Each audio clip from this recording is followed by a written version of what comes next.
జీవితంలో మామూలుగా అమ్మ పాత్ర గురించి కథలు, కవిత్వాలు, ఇంకా పుస్తకాలు ఎన్నెన్నో రాశారు. తెరపై మాత్రం అమ్మ పాత్రల్ని ఎంతమంది పోషించినా ఒకళ్ళిద్దరికి మాత్రం ఒక చాలా స్పష్టమైన విలక్షణమైన స్థానం దక్కింది. సాగర సంగమమే. వారిలో మనందరికీ ఇష్టమైన అమ్మ ఎవరు అంటే సిల్వర్ స్క్రీన్ లెజెండ్ శ్రీమతి డబ్బింగ్ జానకి గారు.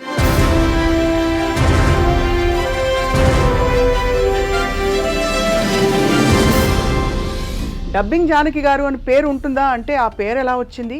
65 సంవత్సరాల ప్రయాణంలో అన్ని భాషల్లో నటిస్తూ రాణిస్తూ ఒదిగిపోయి ప్రతి పాత్రలో మనింటి మనిషి అని అనిపించుకునే స్థాయి ఎలా తెచ్చుకున్నారు?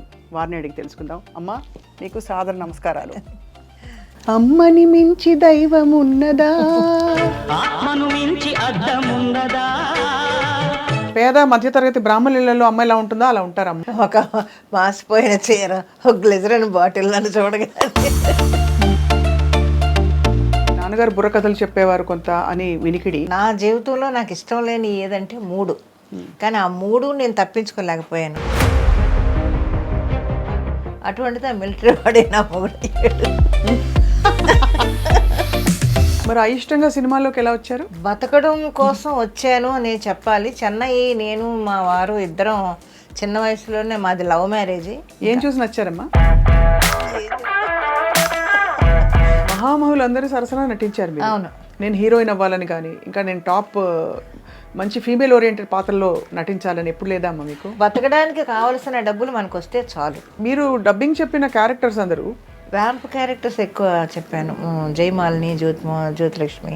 నార్మల్ సహజ రూపానికి భిన్నంగా వచ్చిన క్యారెక్టర్స్ ఉన్నాయా? గయ్యాళి క్యారెక్టర్ అసలు నా దీనికి చాలా భిన్నమైన క్యారెక్టర్. మీ అక్క చెల్లెలు ఎంతమంది అమ్మా? 14 మంది. ఆ 14 మందిలో మీరు తప్పిపోయి ఉంటారు, అందుకే మీ వారు మీకు దొరకంగానే చక్కగా వెళ్ళిపోయారు. నిజంగానే కదా అమ్మ. ఒక మాట అంటాను, ఇది తప్పైతే క్షమించండి.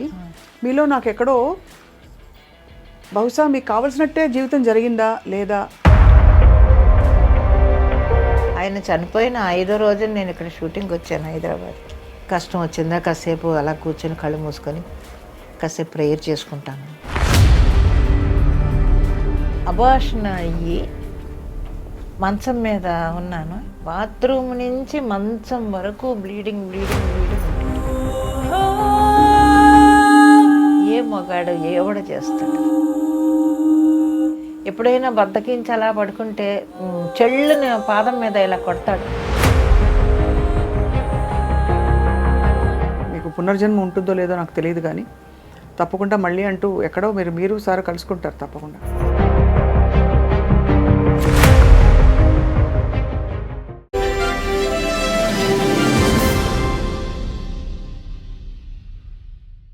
సిల్వర్ స్క్రీన్ లెజెండ్ శ్రీమతి డబ్బింగ్ జానకి గారు. డబ్బింగ్ జానకి గారు అని పేరు ఉంటుందా అంటే ఆ పేరు ఎలా వచ్చింది? 65 సంవత్సరాల ప్రయాణంలో అన్ని భాషల్లో నటిస్తూ రాణిస్తూ ఒదిగిపోయి ప్రతి పాత్రలో మనింటి మనిషి అని అనిపించుకునే స్థాయి ఎలా తెచ్చుకున్నారు? వారిని అడిగి తెలుసుకుందాం. అమ్మ, మీకు సాదర నమస్కారాలు. అమ్మని మించి దైవం ఉన్నదా? ఉన్నదా అమ్మా? అమ్మ పాత్ర నిజంగా లైఫ్లో మోస్ట్ ఇంపార్టెంట్ కదమ్మా. అవును, చాలా. మీ అమ్మగారి గురించి చెప్పండి అమ్మ ఫస్ట్. సాధారణ గృహిణి. మా అమ్మగారి గురించి చెప్పాలంటే చాలా మామూలు గృహిణి, కష్టజీవి. మేము దేవాంగలో నేత నేస్తే దానికి కావాల్సిన పనులన్నీ ఆవిడే ఎక్కువ చేసి నేత నేసేది, అన్నీ చేసేది. చాలా మామూలు గృహిణి. ఇంకా దాని గురించి చెప్పడానికి ఏమీ లేదు అసలు. మామూలు గృహిణి అంతే, ఓకే, ఇల్లాలి అంతే.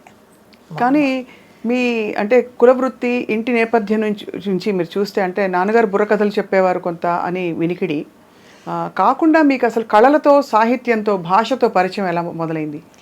నాకు మామూలుగా ఈ కళలతోటి పరిచయం అనేది అసలు నాకు తెలియదు. ఇందులోకి వస్తానని కూడా నాకు తెలియదు. నా జీవితంలో నాకు ఇష్టం లేని ఏదంటే 3, కానీ ఆ 3 నేను తప్పించుకోలేకపోయాను.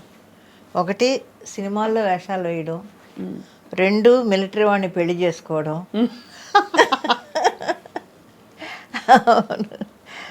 ఇంకోటి ఏదో అది మర్చిపోయాను. అది ఈ 3 కూడా నేను తప్పించుకోలేకపోయాను. ఎందుకో తెలియదు, మొదటి నుంచి సినిమాల్లో యాక్ట్ చేయాలంటే, అంటే అప్పట్లో ఆంధ్రాలో మామూలుగా ఈ పల్లెటూళ్ళలో రకరకాలుగా మాట్లాడుతుంటారు కదా. అవును, సినిమా వాళ్ళంటే ఒక ఆ, చిన్న చూపు ఆ రోజుల నుంచే చీప్గా మాట్లాడడం ఎక్కువ అలవాటు మన వాళ్ళకి. దాంతో అవన్నీ చదువుకునే రోజుల నుంచి బుర్రలో ఎక్కి, చిచ్చి మనం సినిమాల్లోకి అంతా వెళ్ళకూడదు అని అనుకున్నాను అప్పుడే. అలాగే మిలిటరీ వాళ్ళు ఏదో బుక్ చదివాను నేను. బుక్స్ ఎక్కువ చదివేదాన్ని అప్పట్లోను. మా గురువుగారు గోరు మల్లికార్జునరావు గారు, ఆయన బుక్ షాప్ ఉంది, అక్కడ కూర్చొని చాలా పుస్తకాలు చదువుకునేదాన్ని. దాంట్లో ఏదో ఒక రష్యన్ నవల ఏదో చదివా. దాంట్లో మిలిటరీ వాళ్ళ గురించి చాలా చెడ్డగా ఉందన్నమాట. ఏమైనా సరే అసలు మిలిటరీ వాడు అంటే అంత అసహ్యం నాకు. అటువంటిది ఆ మిలిటరీ వాడే నా మొగుడయ్యాడు. అందువల్ల ఏది తప్పించుకోలేకపోయాను నేను. మీరు కానీ 5వ ఏట నుంచి మీరు నాటికలు వేసేవారు కదమ్మా? 5వ ఏట కాదు కానీ 4th స్టాండర్డ్ చదివేటప్పటి నుంచి నాటకాలు. మా గురువుగారు, అదే ఆయన గోరు మల్లికార్జునరావు గారు, ఒకరోజు మా ఇంటికి వచ్చి ఒక బుక్ ఇచ్చి చదవమన్నారు. సరే ఏదో పాఠం చదివినట్టు గడగడ చదివేశా. చదివిస్తే పక్కన ఇంకొక ఆయన ఉంటే, వీళ్ళు ఇలాగే చదువుతారయ్యా, మనం ప్రాక్టీస్ ఇవ్వాలి వీళ్ళకి అని అన్నారు. ఏంటోలే అనుకున్నాను, అప్పటికి నాకు అర్థం కాలేదు. తర్వాత రోజు స్కూల్ నుంచి వచ్చిన తర్వాత వాళ్ళ ఇంటికి తీసుకొని వెళ్ళి డైలాగులు నెమ్మదిగా ప్రాక్టీస్ చేయించి, బట్టి పట్టి ప్రాక్టీస్ ఇచ్చి, అందరూ అప్పుడు ఆ మగపిల్లలు ఎవరంటే 8th స్టాండర్డ్ 9th స్టాండర్డ్ చదివే పిల్లలతోటి నేను అందులో హీరోయిన్. ఆ నాటకం పేరు రచయిత ఎవరో నాకు గుర్తులేదు కానీ అశాంతి. అశాంతితోటి స్టార్ట్ అయింది నా నట జీవితం. కానీ అందులో మంచి పేరు వచ్చింది, సక్సెస్ఫుల్ డ్రామా అది. ఇంకా అప్పటి నుంచి అక్కడ పల్లెటూళ్ళలో అటు చిన్న చిన్న డ్రామాలు వేయడం. ఈ పుస్తకాల అభిరుచి అంటే మీరు చాలా భాషలు మాట్లాడతారు కదా? చాలా భాషలు ఏం రాదు, కన్నడ మాట్లాడతాను ఎక్కువ. తమిళ్ చెన్నైలో ఉన్నాను కాబట్టి తమిళ్ ఎక్కువ మాట్లాడతాను. హిందీ కొంచెం అరకొరగా, పెద్దగా రాదు కానీ అర్థం అవుతుంది. అంటే పుస్తకాలు చదివే అలవాటు అన్నది ఆ రోజుల్లో ఆడపిల్లలకి అందులో అంత పరిచయం ఉండే విషయం కాదు కదా. అవును, అంటే ఎంతో అభిరుచి ఉంటే తప్ప. అవును, ఏదో వంటలు నేర్పించారు, కుట్లు అల్లికలు అంటే అది అర్థం చేసుకోవచ్చు. ఎలా వచ్చిందమ్మా మీకు? ఏమో తెలియదు, ఆ బుక్ స్టాల్లో ఉండడం వల్ల చదవడం అలవాటు అయిందో మరి ఏంటో నాకు తెలియదు. అలా కొంచెం కొంచెం చదువుకునేదాన్ని పుస్తకాలు అప్పట్లో. అలాగా నవల్స్ ఎక్కువ చదివేదాన్ని నేను. మన ఎద్దనపూడి గారి నవల్స్ కానీ, ఆవిడ ఇంకొక ఆవిడ ఎవరు, ఆవిడ నవల్స్, ఇవన్నీ చదువుకునేదాన్ని ఎక్కువ. రావడం ఆలస్యం కొనేసుకునేదాన్ని. రెంట్కి తీసుకోవడం అన్నీ కాదు, కొని పెట్టుకునేదాన్ని ఇంట్లో. కొని పెట్టేసుకొని చదువుకునేదాన్ని బాగా. అక్కడే అలవాటైంది. మా గురుగారు బుక్ షాపులోనే నాకు పుస్తకాలు చదవడం బాగా అలవాటైంది. అక్కడే కూర్చొని చదివేదాన్ని ఎక్కువ పుస్తకాలు.